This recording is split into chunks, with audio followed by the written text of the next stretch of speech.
So my favorite one was Biden saying, I want everyone to have fun tonight, but please be safe. If you find yourself disoriented or confused, it's either you're drunk or you're Marjorie Taylor Greene.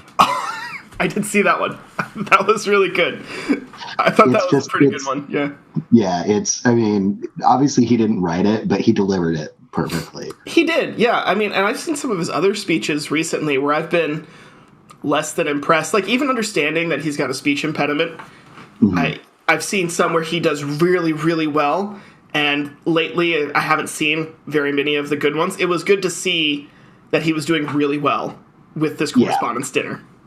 Yeah, and I especially really liked that. I think there was one time that I noticed. I think he called Kevin McCarthy Ken McCarthy, but that could have just been a small stumble. Right. But during the really earnest part of his speech or performance, whatever you want to call it, when he was talking about the importance of journalists and having free journalism industry. I don't think he stumbled even once, and it was actually very, very touching. I felt. I don't know, maybe touching is too melodramatic of a descriptor, but it hit home. The president talked about journalism. It just got me right here. I mean, it did. I'll be honest, it kind of did. I was tearing up. I was like, yeah, we do need to, support a free and open press. I agree. I mean, and I think there needs to be, if anything, more competition. Have you seen that video that went around a couple years ago where it showed different news stations that had the same thing, and they were all saying basically the same thing? Because they're all owned by one umbrella company. Right, and so you've got, like, minor Fox stations, minor CBS, minor MSNBC stations, like, just local news stations that are saying the exact same thing, word for word. It's crazy. And it was totally, because what they were saying was, like, the importance of having, an independent news station and stuff, and then you're like, oh, this actually seems weird because it's this big conglomerate of local news. Right, and I'm not like a big fan of people trying to say we live in an Orwellian state, but when I saw that, I was like, it felt Orwellian. Ooh, I was like, maybe I'm a little wrong. I don't know. Yeah, it was like, I think Big Brother had something to say about this. Big Brother Rupert. Yeah. Anyway, welcome to the first episode of Agreeable Disagreements. It is a podcast where two friends from high school who love arguing talk about recent events in politics. I'm Andrew Schmunk. This is my co-host Cameron Stockford. Woo! And we wanted to do this because you and I tend to sit on opposite sides of the aisle. I'm, liberal Democrat. You're more conservative. How would you describe your?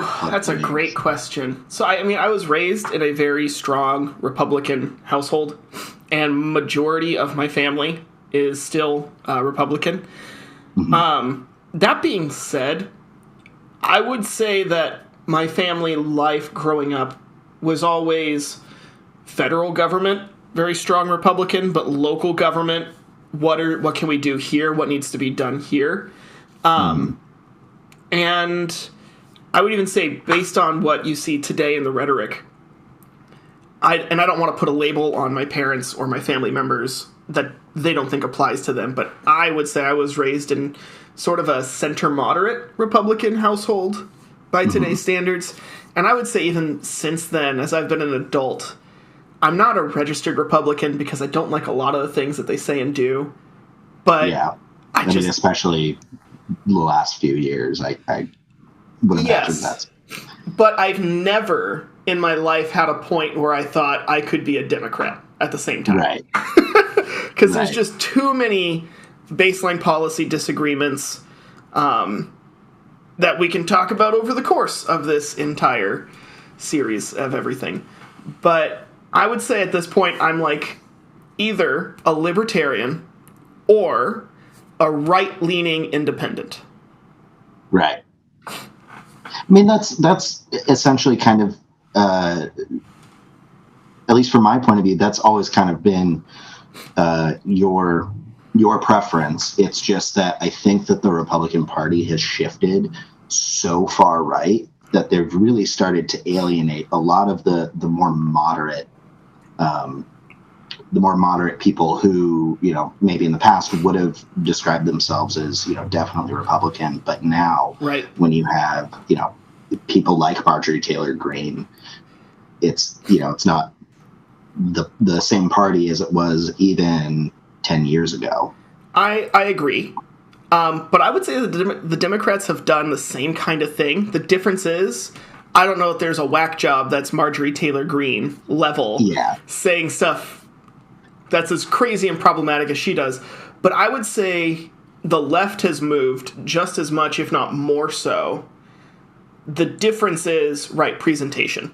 You know, on the right, you have some of these crackpots that even the Republicans are like, she does not represent us, you know, whereas the Democrats, even though I think they are further to the left than they ever have been, I also think they're presenting it in a more sane way, which makes it easier to swallow, makes it easier to present in news media. But I also think, I would say of the two parties, I would say the left has shifted more.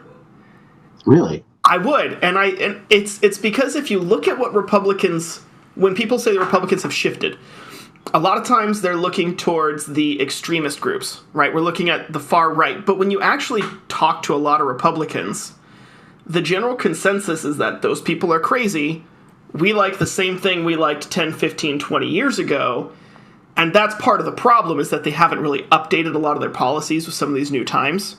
Yeah. And so I think the whole world has shifted towards the left. And as not the whole world, but maybe the entire United States. If the entire society is shifting in the same direction at the same rate, but you have a single party that's staying in about the same spot, it's going to look like they're moving to the left, to the one side. Okay, I think I can see what you're saying. So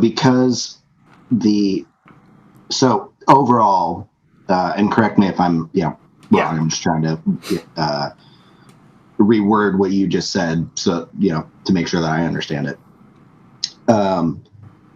A lot more people, a larger percentage of the population has shifted left, but the people on the right that have shifted to, the very far right have shifted, are maybe more of a minority of, what we would consider the right, but they're more vocal and they're getting more attention. So it makes it look like the entire right has shifted. Right. And I think you could make the same argument for the Democratic Party, too, that the vocal groups on either one are the ones who are going to get the attention.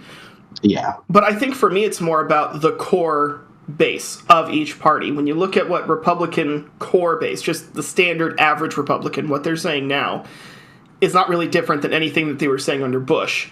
They still had that same pro-Bush fervor that they have for Trump.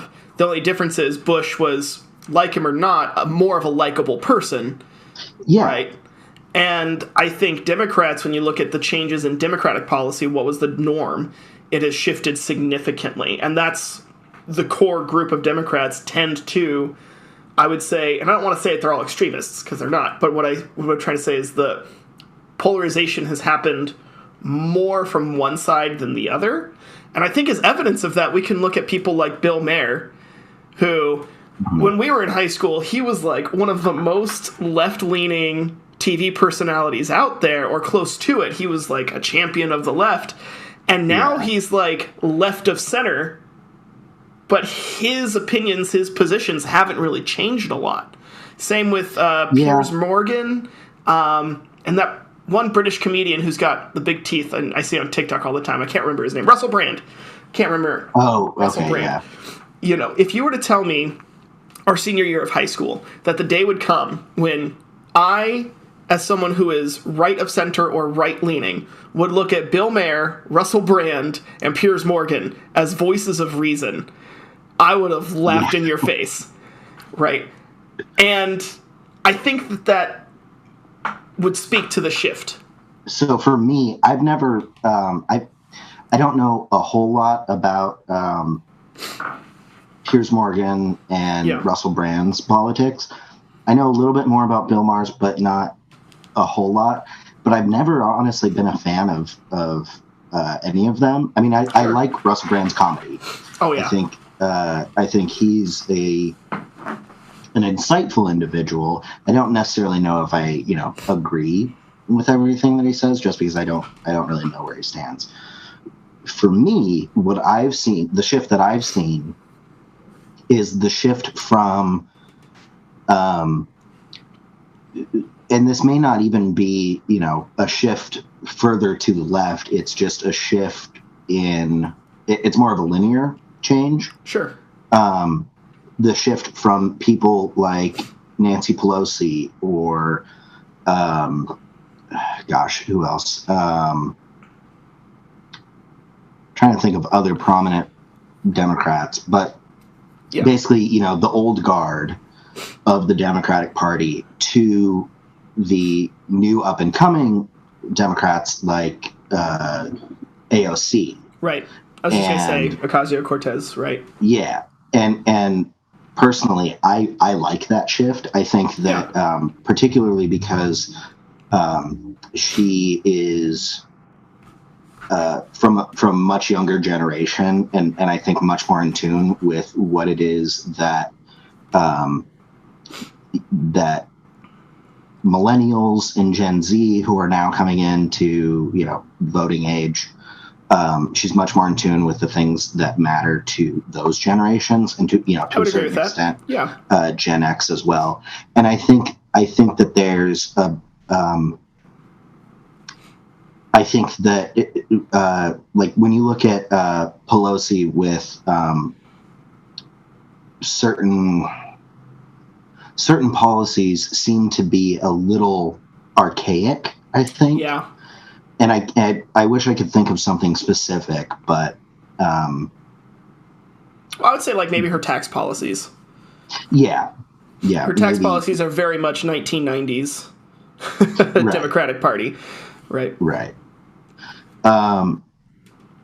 Anyway, should we move on to our big topic? Yeah, and I wanted to say, like, on that note, this idea that we're seeing of groups shifting one side to the other is why we're doing this, right? Because as we're seeing, whether one side is shifting more than the other or not, there is shift going on, and there is polarization going on, and I think that's... Yeah, I think we're more divided than ever. Right. I would almost agree with that, just because... I don't know. No, I would agree with that. My only thing is like looking at like the Vietnam era with all those protests, or maybe the Civil War. We were pretty divided. Oh my gosh, yeah, the Civil War. Oh, please. But that wasn't necessarily about politics. That was more about human rights, which is which, I mean, is arguably a similar issue, but I would say I mean, that's a political issue, but it's a very specific one. And I would say it was not a clear-cut Republican versus Democrat thing, and I would also not say the Republicans of the 1800s represent the Republicans of today, just like I would not say that the Democrats of the 1800s represent the Democrats of today. Right. But this polarization, I mean, how often do you see people online who just can't talk to each other? Or will not talk to each other? Oh, it's ridiculous. And that's kind of why we did this, right? Was because you can have these conversations and disagree with people and still be friends. I did the math earlier today. We have been arguing about stuff for 15 years. Oh, wow. Right? Because I moved to Thurston High School sophomore year. Right. So we would have been about 15. And I don't know when your birthday is, but I just turned 30 a few days ago. So, I just turned 32 weeks ago. There we go. All right, so... Happy belated birthday. I can't believe I missed that. Likewise, happy belated birthday. I don't really make a big deal out of it. So, Yeah, same. Anyway, but that's why we're doing this. And when you were talking about the old guard and how we're shifting to a younger party, and I think that is good, and that's something that I wish the Republican Party would do more. Mm-hmm. And I've started seeing a little bit more of that, but the Republicans that they're voting for, like freaking George Santos, oh dear God. Or Lauren Boebert. I don't know much about her, so I can't say. I don't want to speak to that. her nickname that I saw, I forget who was, I think it was maybe on Reddit, but I think it's very apt. Her new nickname is Clanny Oakley. She's kind of, she is all about her guns. She is just totally unqualified to be in this position. And we could go much further into this, and I'm sure we'll bring her up. But I think if you, judging from, I think, my understanding of your view on Marjorie Taylor Greene, I don't think you would be a big fan of Lauren Boebert. Probably not, just because I see her name thrown around in a lot of the same stories. It's like Marjorie Taylor Greene said this, and then Lauren Boebert, and I'm like, I don't care about this article enough to keep reading. I don't want to read about the crazy people as much. Right. But that whole transition that we're starting to see from like the older generation to the younger generation is part of what I think the big topic is, because we were going to talk for this bigger topic about re-elections, right? We've got this upcoming 2024 presidential campaign, and I cannot believe that more than a year out, we already have people campaigning for president. But you know what? Really? Yeah. Because I'm surprised that it took them so long. I feel like everybody maybe it's because it's a foregone conclusion. Right, and I think that's why. I think it's because everybody expected Trump to announce that he was running again, and everybody expected Biden. And so I think that maybe is why we're thinking, why did it take so long? But do you remember in high school, we had AP Gov with Mr. Pinder, and he talked about how we were all like, it's almost a full year before Election Day. Why are we already talking about running for campaigns? And he said, watch, within our lifetime, within the next 5-10 years at least, we will see people campaigning more than or almost more than a year out. And now here we are, a year and a half out from Election Day, and we've got campaigns going. Yeah. Like, he nailed that. Well, isn't there... I seem to remember something about there being some kind of like stipulation on when you could actually officially announce that you're running. Let me Google that. And I could be entirely just, making that up in my head, but I seem to remember there was something about, you can't, maybe it had to do with fundraising or, because, if you didn't, it would make sense that, like, after 2020, Biden would start fundraising immediately, or Trump would start, fundraising immediately. So I'm now granted, I'm looking at just the top results here. I don't think that there's any limit on how far out you can announce. And let's be honest, we had that announcement from Kanye a while ago. Well, yeah, but who expected him to follow any of the rules? I don't know, man. I'm still down for Kanye 2024 for no other reason than just to see what would happen. No. I'm not actually serious about that. But thank God.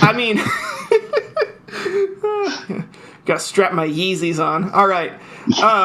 I got students who wear those things, man. They are ugly as sin. All right, so Trump announced a bid almost 2 years before the 2024 election, according to the Washington Post. Okay.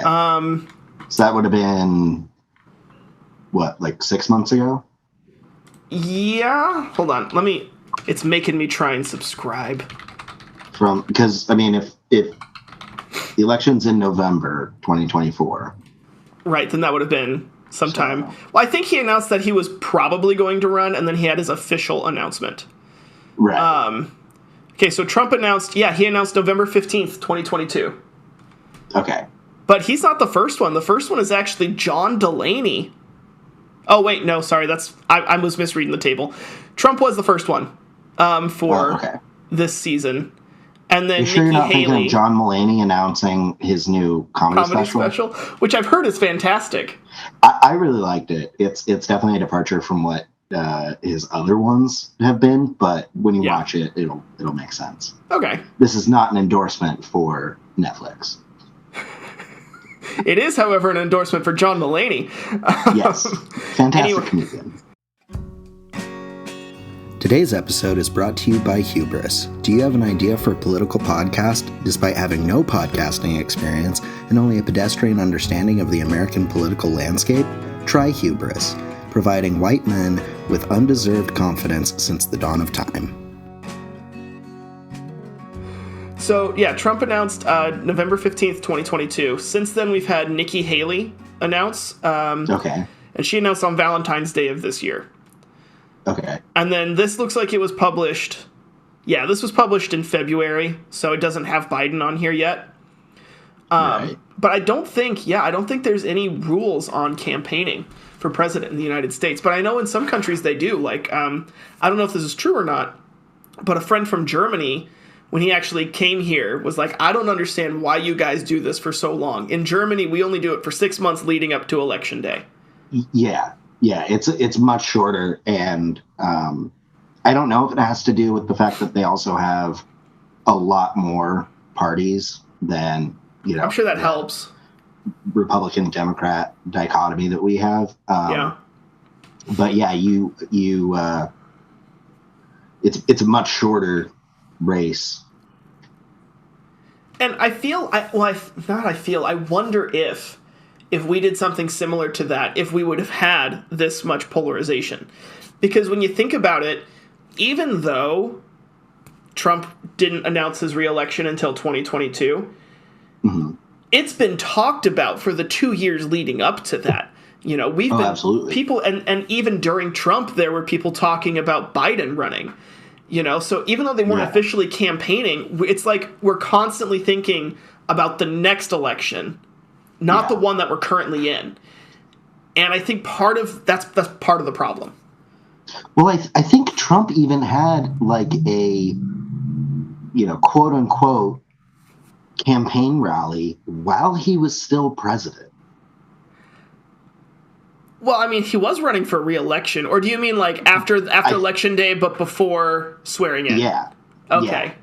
That could be or very shortly after he left office, but he hit the ground running, trying to capitalize on the what's a polite way to word this, the fire that he lit under his constituents. Yeah. Butts. Okay.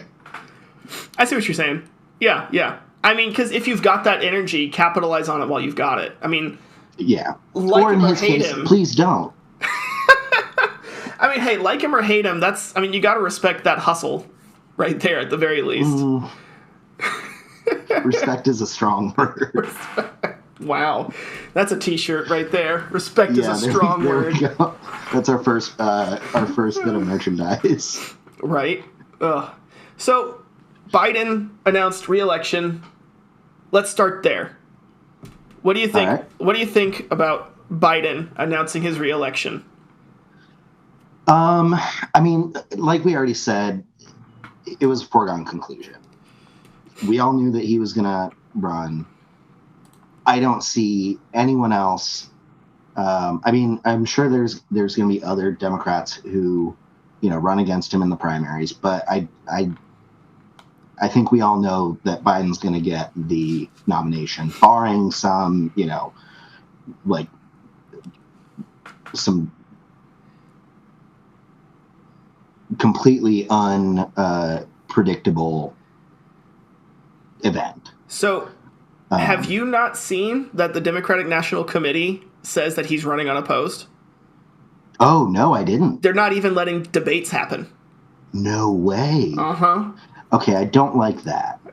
Because here's the thing.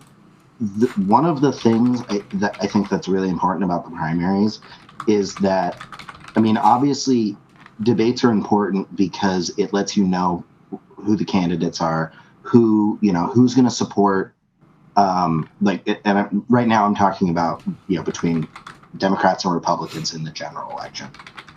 Which is the candidate that's going to support and make the policy decisions that you would most like to see.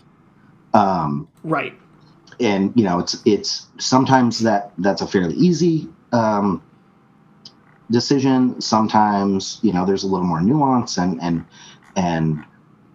you really have to kind of dig into your priorities as a voter. I think that's even more true during the primary election, because all of the people are on the same side of the aisle. The big overarching issues, most of them are gonna, more or less agree. The difference is, I think it's really important. It's kind of a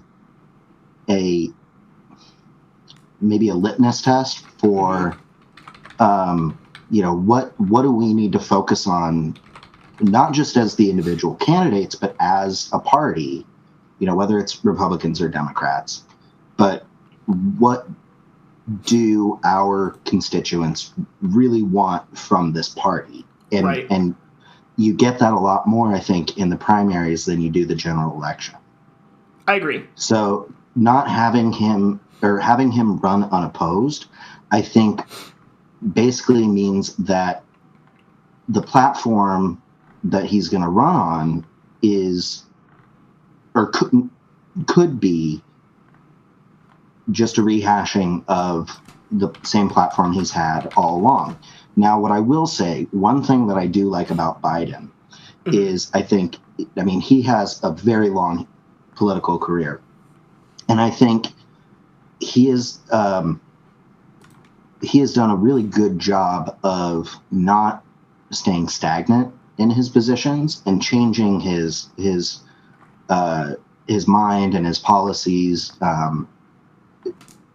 when he realizes that it's time to. He's not afraid to say, yeah, I believed this at one point, but now I understand it a little bit better, and I now take this position. And it's, he's not just sticking to his guns, right, because he wants to be right. He's actually trying to be progressive, not in the political sense, but in the progressing with his learning and his understanding of these issues. Right. I can see that. So while you were talking, I looked it up. All right. I double checked it because I didn't want to say something that is purely wrong. So it's not that they are not allowing anybody to run against him, but the Democratic National Committee is not going to organize any debates. Oh, okay. Well, still, I feel like that's just as bad, because that's where they get feedback.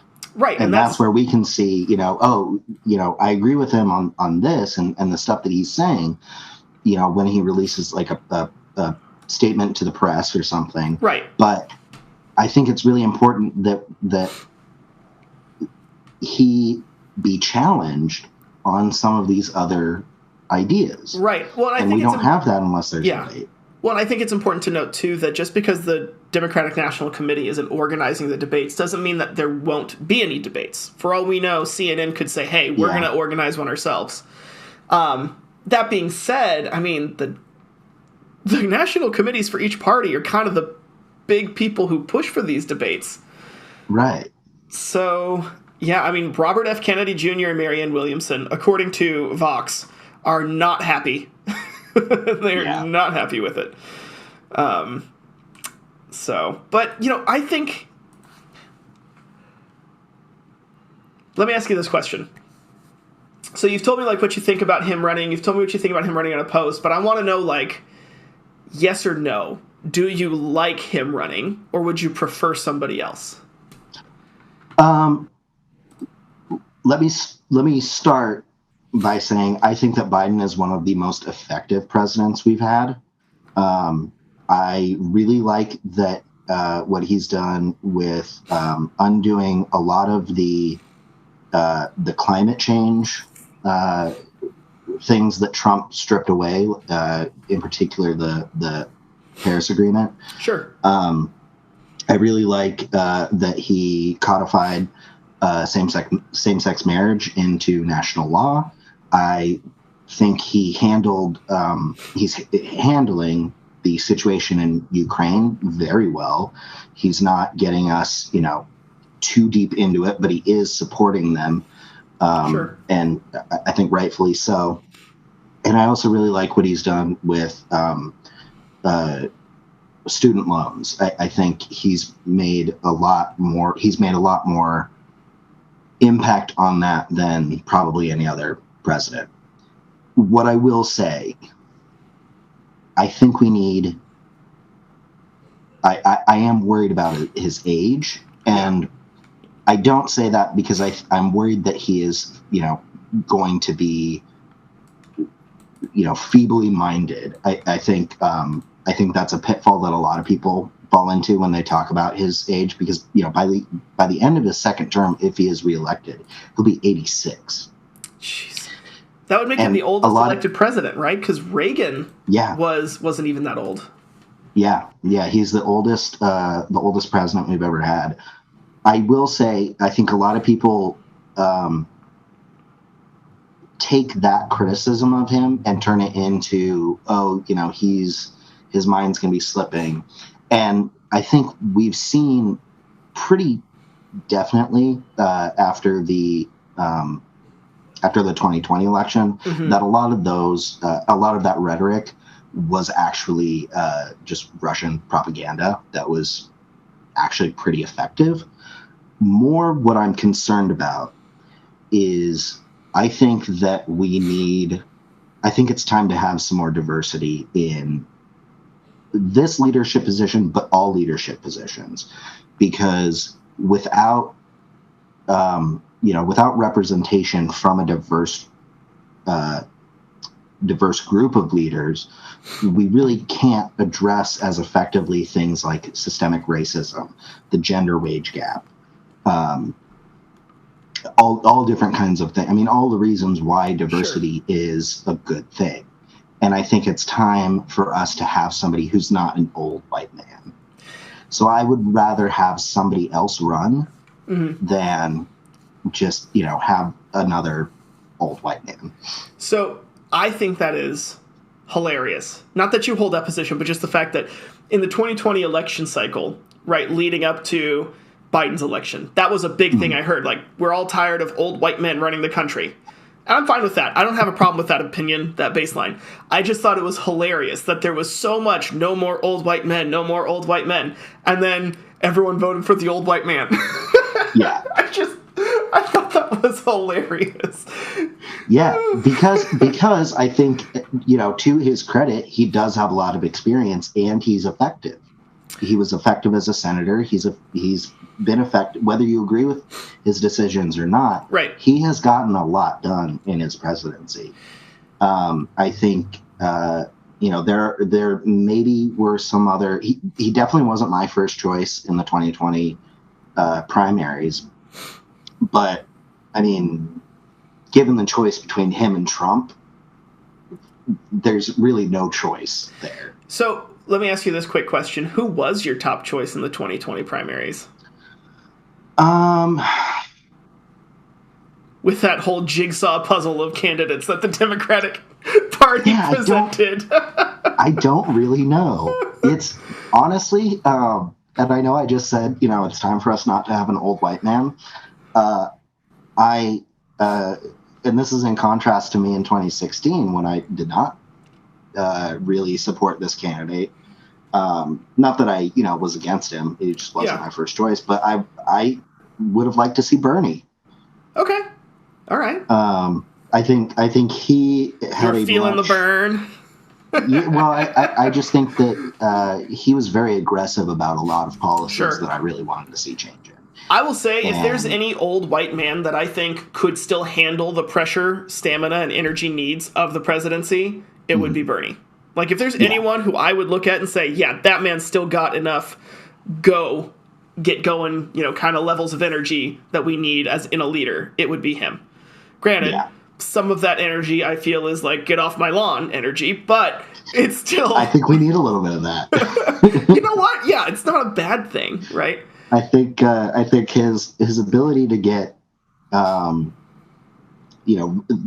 display righteous anger is unmatched and very useful. Yes. I don't like very many of his policies or his positions, but I will say that is true. I think he's very good at being respectfully angry and respectfully disagreeing, but also still, like, he doesn't sugarcoat it. He's not going to try and be like, well, Miss Taylor Greene, I think what you're saying isn't correct, because he's going to say, shut up, lady, you're not saying what's true. We're not going to listen to you. And I think he's not afraid to call people on their BS. Right, and there needs to be a place for that. I would never vote for him.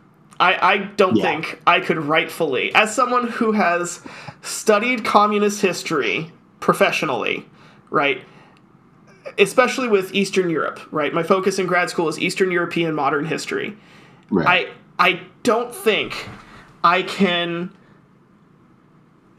in any right state of mind, vote for someone who genuinely believes that on a trip to the Soviet Union, he got to see what life was really like, and that it was actually better than what he was seeing in the United States in the 80s.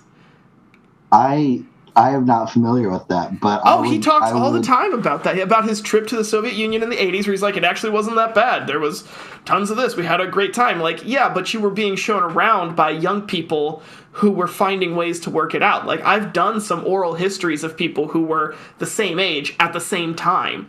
And we're like, was that him necessarily saying this is what we need back here, or this is different than my view of what Russia both. Okay. He was saying it wasn't nearly as bad as everything leading up to it made me think it would be, but also we could use this. Like, he was very much trying to say, like, this is very much kind of the right way to go. And I may be exaggerating that, but that's my understanding of it. And I don't know that I could. I haven't seen that. You'll have to I'll try and send you a link or something like that later. Yeah, later. But I'll say, I mean, I am totally a socialist. I think that, we need to have single payer healthcare. I think that we need to have a basic a basic wage. I think welfare programs need to be expanded. I think we should be that our taxes need to change so that the people who are making the most are contributing the most, because they're also utilizing the most resources. Those are things that I know that he's kind of championed, that I really support as a a fairly liberal Democrat. And I can understand the reasoning behind that, right? You should be contributing proportionate to what you receive, and I'm behind that. Like, as someone who is a well-mannered, usually moral, active Christian person, I can understand that, especially as a school teacher who's trying to get students to, share. Right. But I feel like this would be a bigger discussion for another time. I don't like Biden running again. At all. One bit. Yeah. I that doesn't surprise me, but tell me why. It shouldn't. I do think there are worse candidates that the Democrats could put forward, for sure. I don't think he's the worst person who could be president or could be running. That's the Republican candidate. Is that a challenge? We could. I'm speaking specifically about Trump. I know, but we haven't scraped the bottom of the barrel yet to get to him, my guy. Oh God, you're gonna give me nightmares. Oh man. Anyway, I don't like his policies for the most part. There are some things that I do like. I would agree that I may not agree that canceling student loans for everybody across the board is the right decision, but I do like the fact that he has paused student loans while we're figuring it out. Right, and I do think that there needs to be something that is... I do think there needs to be something fixed about, like, the student loan issue, because, part of the reason schools cost so much is because they understand federal aid's going to come in. And if you notice, every time student loans go up, so does tuition, right? Mm. And so we've got problems in that kind of zone as well, where something needs to be done. I agree. Yeah. I don't necessarily know what that something is, but I think the right decision is, if we think a system is broken, let's not keep using the broken system while we try and fix it. Let's put a pause, assess, and evaluate. I think that is the smart thing to do. I also think the Paris Accords... I totally agree with at least that portion of it. Right, and I also think that, climate change is something that's happening. It's hard for me to look at the wildfires out in Oregon or, the crazy stuff happening everywhere in the world with the weather and say climate change isn't a thing. It definitely is. And even though I think there's always the opportunity that we could do something better on our own, we don't necessarily need to sign an agreement with the Paris Climate Accords or anything else. We don't need that to do well. I think it does show a positive commitment when we do that. Yeah. So I know a whole lot of Republicans are like, oh, he got us back in the Paris Climate Accords. I'm like, yeah, so what? Like, of all the things that he's done, that's what you're going to pick at? Take care of the planet. We still have a lot to do to address climate change. Right. Whether or not we are part of, the Paris Agreement. Right, exactly. And it's I'm not super familiar with, specifics of the Paris Agreement, but like you said, what it does show is a commitment. And that has to be the starting place. Now it's time for us to, put our money where our mouth is and actually make active steps to combat climate change, because there may be some debate on this. I don't know if I would, say that all of the debate is valid, but we don't have unlimited amount of time. That's not up for debate. And we don't have an unlimited amount of all of these resources. There's only so much fossil fuels that we can dig up.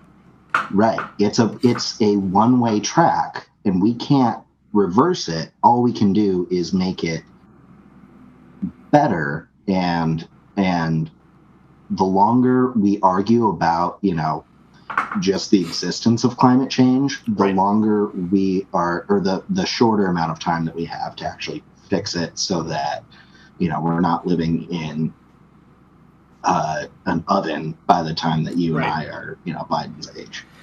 And I'll agree with that. I don't see any problems with wanting to take care of the planet. There might be some ways that are better or worse. That's a topic for another time. But I don't see any problems with that. Look, Andrew recorded an absolutely hilarious fake advertisement for the beginning of this episode, and I can't compete with that. So what I'm going to do instead is tell you a quick little story about how we shared German 2, but not German 1, which means we had accidentally chosen the same fake German name. You know how, like, in high school, language teachers make you choose a fake name that's relevant to the language or culture you're learning about?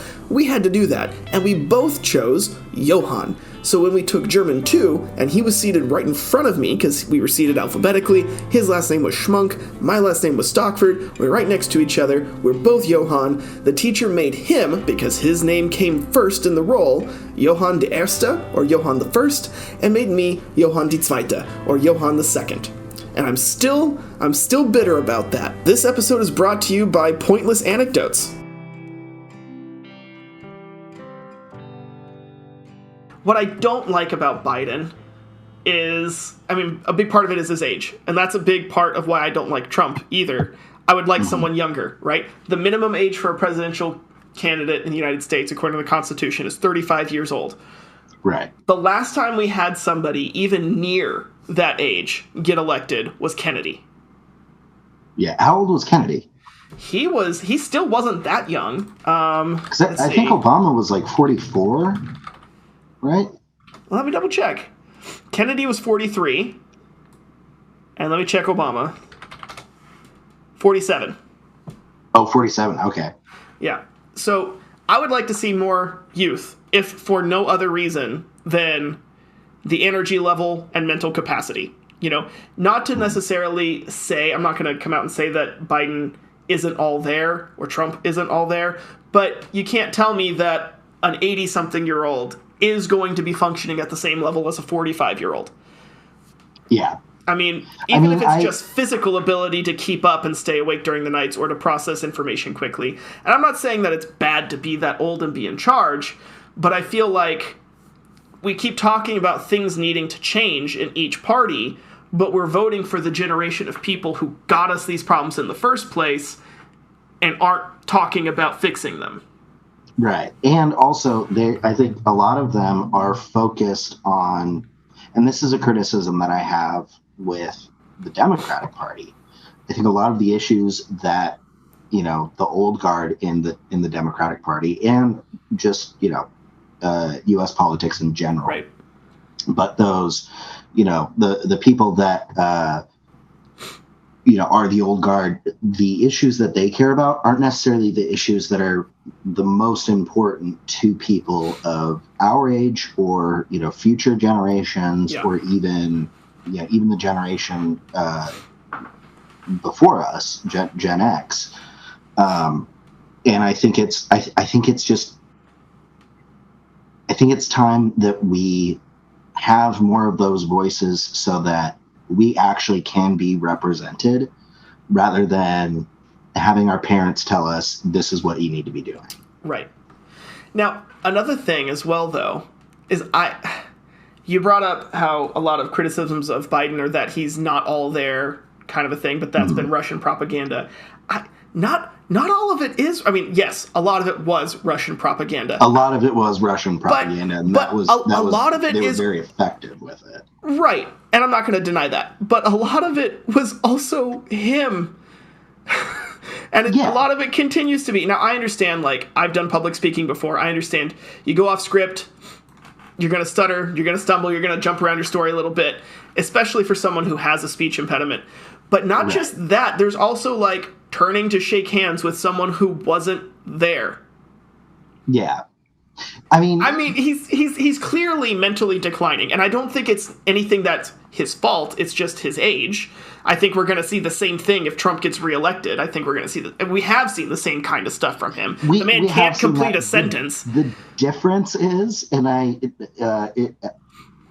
at the risk of being libelous, although if this is true, it 100% protects me. What I've heard from people who worked closely with Trump in the White House is that, at the very least, Biden doesn't shit his pants on a regular basis. Now, that is likely from Trump's alleged history of hard drug use. Right.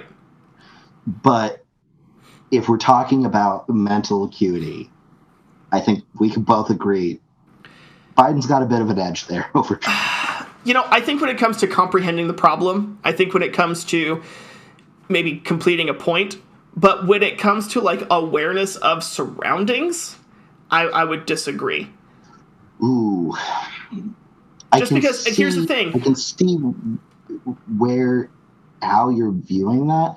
I don't know one way or the other if I agree or disagree. What I'm thinking is, you see Trump at a rally, you see Trump giving a speech, giving a meeting. He at least knows where he is, knows what's going on. He responds to the crowd very well. He plays them up. Like, he's performing. It's all performative. But he's doing it very intentionally, very well, even if I don't like what he's doing or how he's doing it. But Biden, I don't see that from him. And now, granted, I will say there have been several times where I've seen clips that people are saying, look, he's losing it. And it's not. Like, I saw a clip a couple weeks ago where someone, he clearly went off script for the end of his speech, and then you can see an aide trying to get him to stay there or come this direction, and he goes the opposite direction. And the article was trying to be like, look, he's losing it. He went the wrong way. But you watch the rest of the video, and he turns around and starts greeting the people who are working in the office and waving to them and shaking hands. I thought that was unfair. But that's not the only time something like that has happened. And I don't know that he is always... I don't see a lot of good audience interaction with him. And I think if he goes off script, it just derails. Like I said before, it's been pretty well shown that a lot of that rhetoric was Russian propaganda. There was an active campaigned by them to discredit Biden based on his age. And I think it's really easy to kind of nitpick every minor gaffe. Honestly, I think maybe he's just a little awkward. I know that, there are times when I'm, in public interacting and I'm on it and I just have a flow and I'm, finding Right. it very easy. Other times when, I'm a little bit too much in my head. As far as, him going off script, I think, he is a little bit of a loose cannon. I'll give you that. I mean, at least he has a script. I don't know that Trump ever had a script.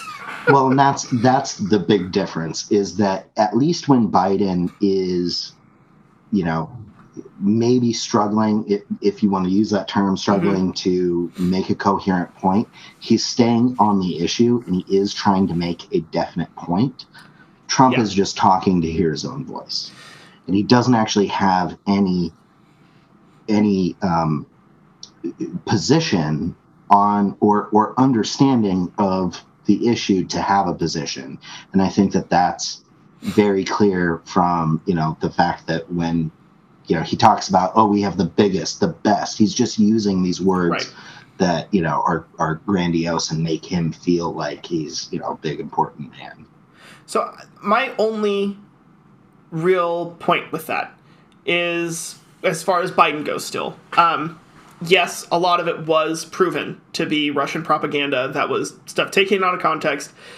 But it has continued and gotten more frequent. And even things that are not, like things that are, you can watch him live on C-SPAN. You can watch him live talking to reporters. And he will start staring off into space and start mumbling words together, slurring words together. Not unlike any other older 80-year-old person who's beginning to lose it. Again, I'm not saying he's doing a bad job, but I mean, let's compare President Biden to Vice President Biden under Obama.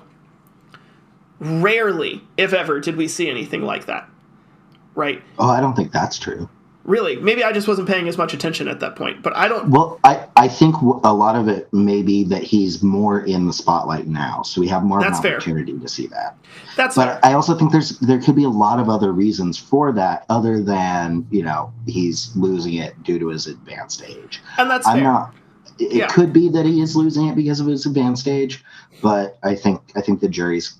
My point is, I think the jury's still kind of out on that. But regardless...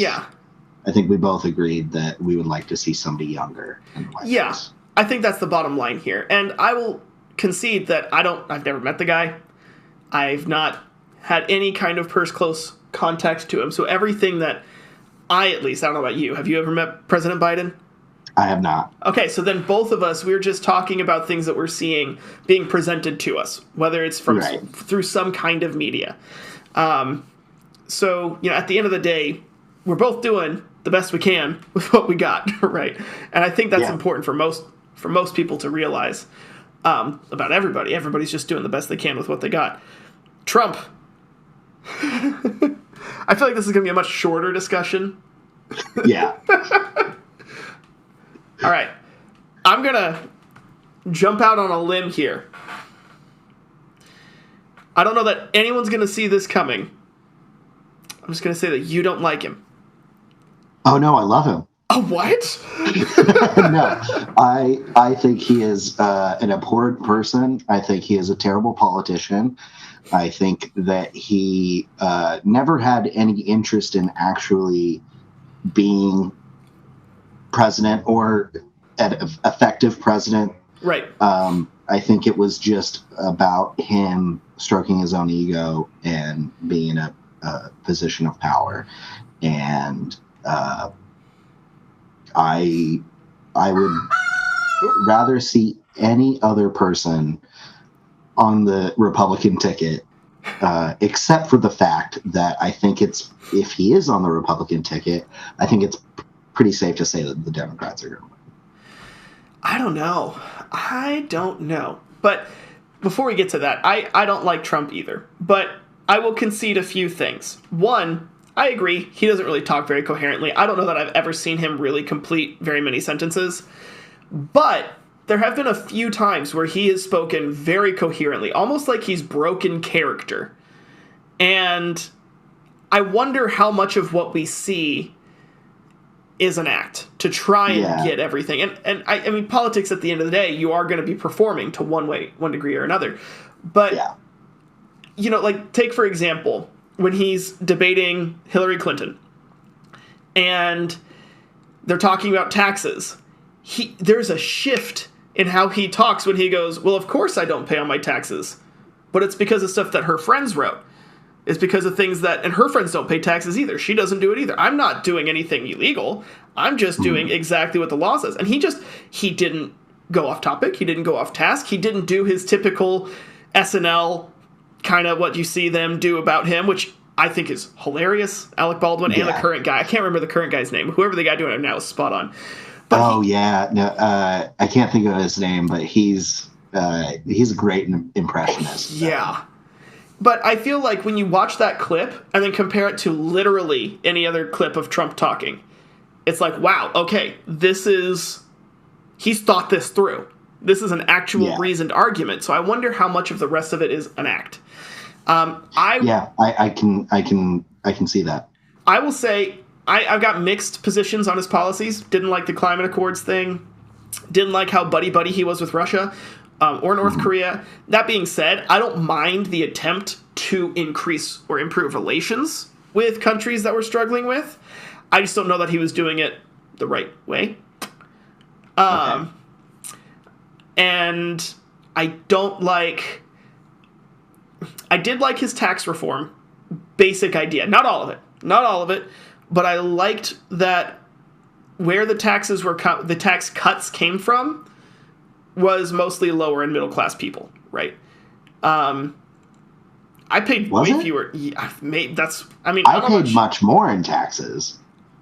Significantly more in taxes. Really? Because I paid significantly less. Maybe that's a state thing then. Maybe that's states' issues. But I feel like when it came to like the structural sort of ideas with mostly the tax code kind of stuff, I was more okay with what he was doing. My biggest problem with him is that I don't like him as a person. I think he has said and done or claimed to do some pretty despicable things. And whether he actually has done them or not, the fact that he's claiming to do them or the way he talks about them, I can't do that. And I know most of the Republicans that I knew who voted for him, like, yeah, I don't like that side of him, but as a small business owner, I'm going to be doing well under his policies, so I'm going to vote for him. There was a big distinction that I don't think a lot of Democrats get between Trump the politician and Trump the man. And I think a lot of Republicans liked Trump the policies politician, didn't like Trump the man, but were okay with the policies enough to vote for him. Yeah, I can see that. For me, I just don't think that he had... I mean, like I said before, I don't think he actually had any real positions. I think there were certain positions that he had that were build a wall. Horrific. That was the one. yeah. I mean, but those were, as you said, influenced. I think much more Trump the man than Trump the politician. Right. I didn't actually see a whole lot of Trump the politician. Now, I would agree with that. I did see that. I really didn't like Trump the politician any more than I like Trump the man. See, but that's more on a policy level basis, and I think that's totally fine. I mean, you can think whatever you want about whoever you want. A big part of how I vote is not just what your policies are, but also what kind of a person are you. And I would rather have someone who is a good person that I genuinely think is trying to do their best, who I disagree with, than someone who I agree with, but I think is a despicable human being. Yeah. You know, so, like, I mean... I think I agree to an extent. I think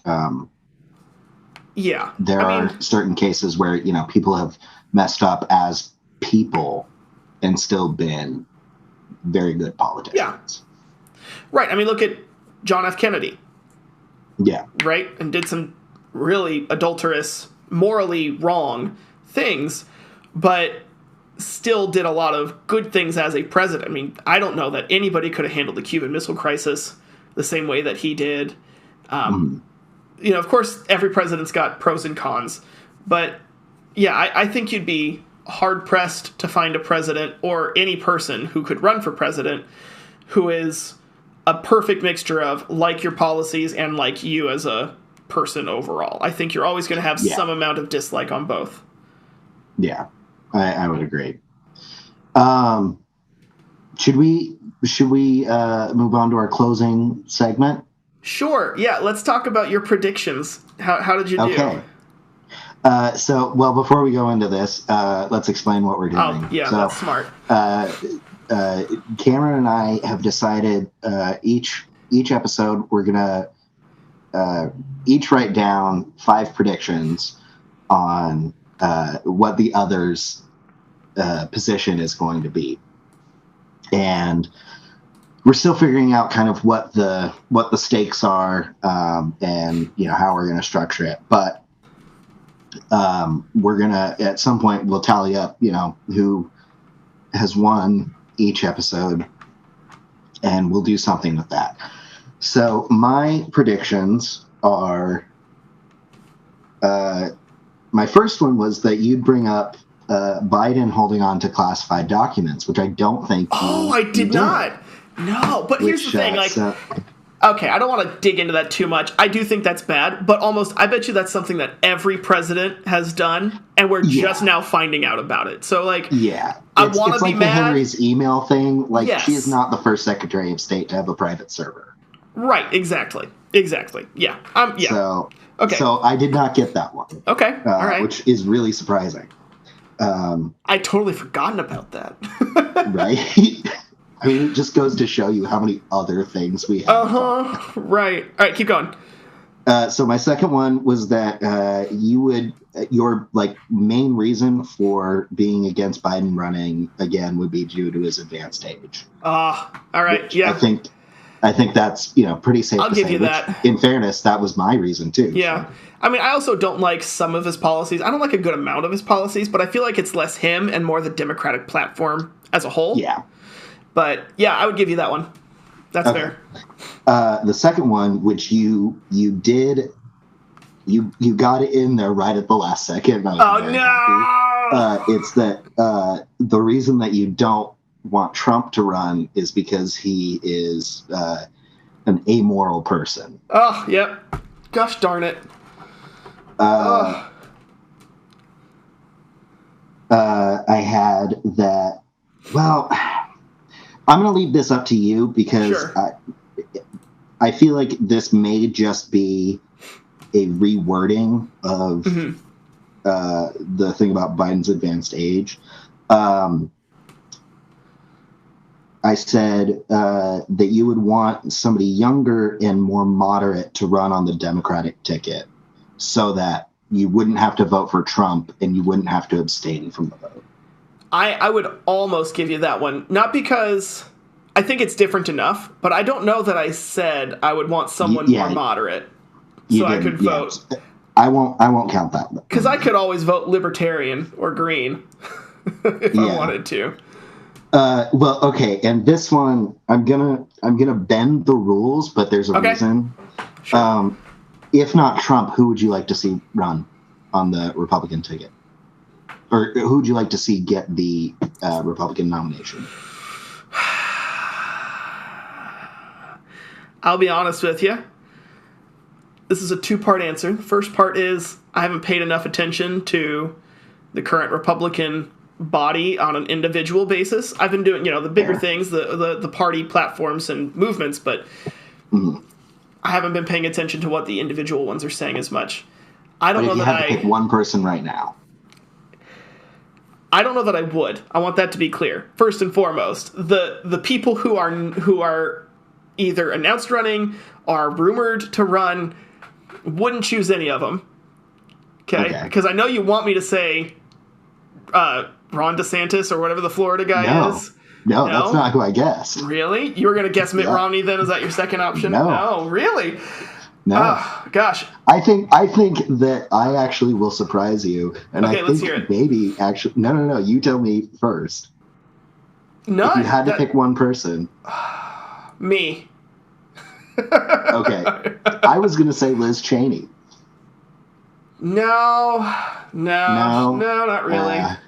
I'm not that I have anything specifically against her, I just don't know that she would do well in the election. Yeah. Yeah, I can see that. All right, was that all of yours? Was that all 5? Yep, that was all of mine. So I got 2. Okay. I got 2 as well. And I know you did not do the other 3. So, 1, I figured that you would support Biden, but not necessarily like him as the main choice. Okay, yeah. Okay, I got easy one here, that you would just hate Trump with a fiery passion of 1,000 suns. Yeah. Those are the only 2 I got. The ones that I missed is, I thought you would be more easy on the no debates thing. Oh, okay. Interesting. I thought you would have been like, I don't like it, but it's not the worst thing. Cameron, I started a debate podcast with you. Yeah, of course I'm going to side with debates. I have been sick all day, so I'm not functioning at 100%. In hindsight, yeah, that's not the best prediction to make. Are you sure that's not from your advanced age? Now that you're 30? My brother called me, and he did the, hello? Can you hear me? Grandpa, can you hear me? Oh, God. That sounds like Parker. Yeah. Anyway, so the other 2 is, I thought you were going to say Orange or Orange Man somewhere in there. Oh. You kept it more professional than I anticipated. I was trying to be I was trying to be professional. It was all my best behavior. Yeah, darn you. You messed me up. And then the other one... For one time. The other one was, I was hoping you would make a comment about Trump's hair. Oh, no, that would be a hack joke. Yeah, it's low-hanging fruit. Again, not my best day of predictions. Yeah. Well, right, okay, so tied. we tied for our first one. Yeah, 1-1. All right. Well, thank you for anyone who is listening to this. Or watching, because we're going to post it to YouTube, right? Yeah, both. Yeah. I think you'll be able to find us on any of the audio streaming platforms, Stitcher, Spotify, iTunes, and of course you can find the video on YouTube. And with that, would you like to give us our sign off? Sure. Always remember, it's pronounced Worcestershire. Have a good day.